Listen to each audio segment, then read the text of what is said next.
A aposta do Concello de Rianxo pola dinamización do rural queda clara con este investimento de máis de 500.000 euros con fondos propios para a mellora das escolas unitarias.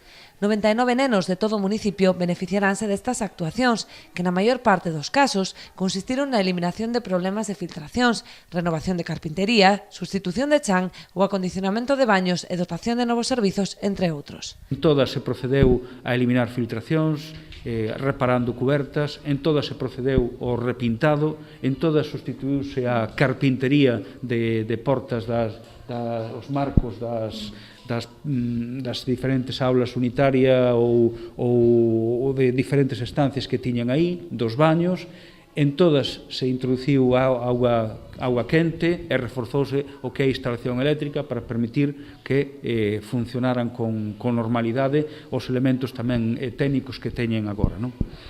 As obras xa concluíron en 3 centros e están a piques de facelo noutros tantos. As obras estánse desenvolvendo, nalgún caso, como esta escola xa se rematou, hai 3 escolas das 8 que constitúen o programa que xa están rematadas as obras, estou me referindo a esta propia escola do Cruceiro en Taragoña, a escola do Outeiro en Taragoña tamén está rematada e tamén faltan mínimo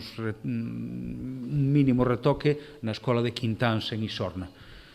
Esas son as 3 primeiras que, xa digo, están funcionando xa sen problemas e se están realizando simultaneamente obras neste momento na escola de Covide, aquí na propia parroquia de Taragoña, na escola de Abuín e na escola de Rañó, mantendo nesas 3 escolas tamén a actividade propia do escolar, non? Con algúns cambios, ás veces, axustándose un pouquichiño a obra, pero xa están executándose e levan bo ritmo. Agardemos que agora, antes de fin de ano, estas 3 estean xa completamente rematadas, xunto a do Pazo, que tamén avanza a moi bo ritmo. Tan só quedarían pendentes as melloras na Escola da Capela, no Araño e na sede da Dirección do CRA, nas Escolas Vellas de Asados, 2 obras que se adxudicarán esta mesma semana.